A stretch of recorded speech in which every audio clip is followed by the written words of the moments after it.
Hai, saya Anastasia Retno Pujasuti atau Nana, saya edukator PRH Indonesia.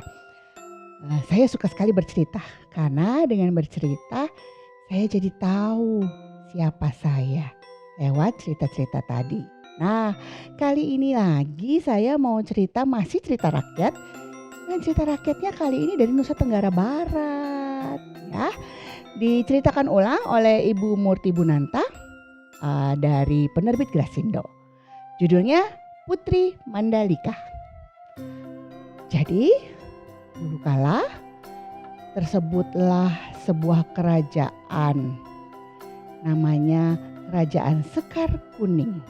Nah, kerajaan ini diperintah oleh seorang raja dan permaisuri yang sangat baik hati dan dicintai oleh rakyatnya. Dan mereka baru saja memiliki anak, diberi nama Putri Mandalika. Sejak kecil Putri Mandalika sudah diajarkan untuk mencintai rakyat, sama seperti ayah ibunya yang mencintai rakyatnya. Dan sangat pula Putri Mandalika disayangi oleh rakyatnya. Bukan hanya Putri Mandalika menyayangi rakyatnya ya. Mereka saling bahu-membahu sehingga rakyat di sana damai, tentram. Tetapi sayangnya ayah ibu Putri Mandalika tidak lama hidupnya. Ayah dan ibunya Putri Mandalika, Raja dan Ratu Sekar Kuning, meninggal dunia. Dan Putri Mandalika yang waktu itu masih belia diangkat menjadi ratu. Nah, Putri Mandalika sangat mencintai rakyatnya dan dia sangat berkonsentrasi untuk membuat sejahtera negerinya. Sehingga tersebarlah kabar di seluruh kerajaan, terutama di kerajaan terdekat dari Sekar Kuning.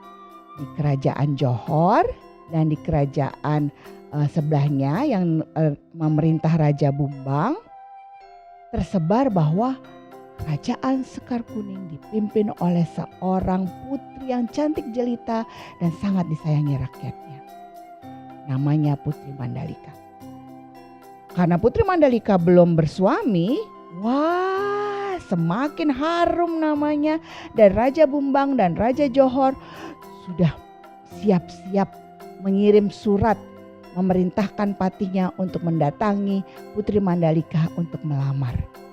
Nah, datanglah patih, dua patih datang berbarengan nih. Patih dari Raja Bumbang dan patih dari Raja Johor.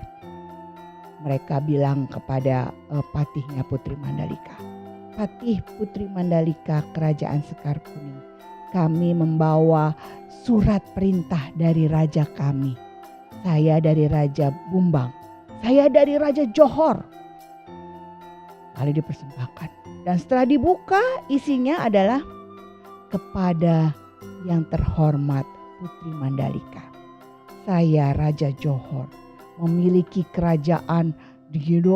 Dipamerkan semuanya ya. Demikian juga Raja Bumbang dipamerkan. Saya berniat untuk mempersunting Putri Mandalika. Wah, Putri Mandalika langsung stres. Loh, kok stres ya? Kan padahal dilamar sama raja yang terkenal, dua-duanya raja yang hebat gitu ya. Tapi Putri Mandalika justru benar-benar sangat prihatin.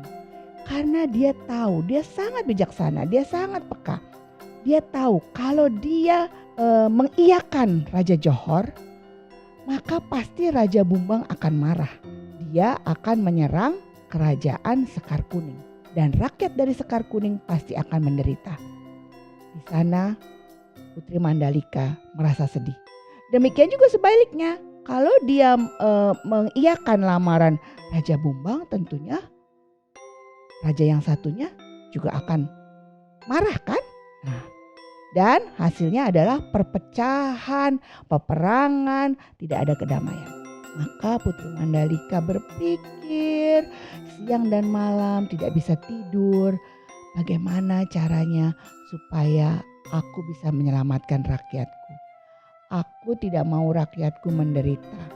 Dan aku memang belum mau menikah. Aku mau Hai, nama saya Anastasia Retno Pujastuti, biasa dipanggil Nana.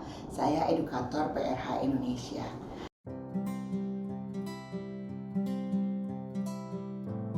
PRH adalah metode pertumbuh kembangan diri untuk menuju pada diri yang sejati yang dikembangkan di Prancis 50 tahun lalu oleh seorang pendidik bernama André Rosset. Karena PRH, saya menemukan bahwa saya adalah Nana yang punya kebiasaan bercerita. Saya senang bercerita karena saya menjadi mengenal diri saya yang sebenarnya melalui setiap pesan positif dari cerita yang saya bawakan. Sampai jumpa pada cerita berikutnya.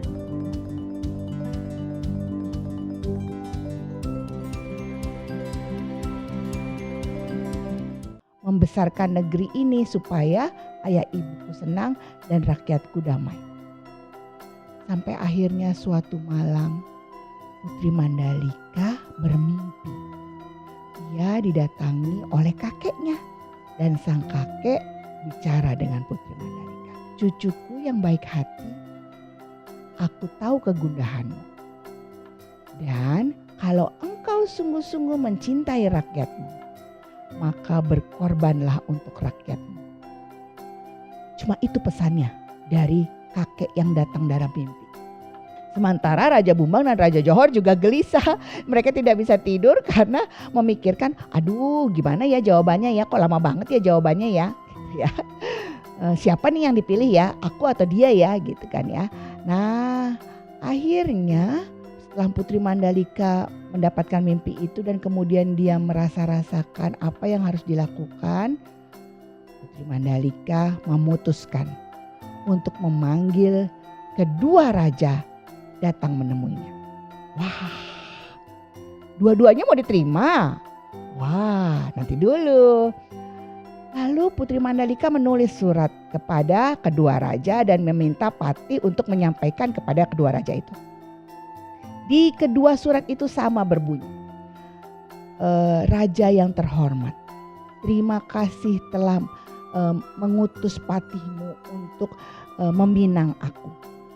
Tetapi aku ingin supaya semua rakyat melihat, semua rakyat berbahagia.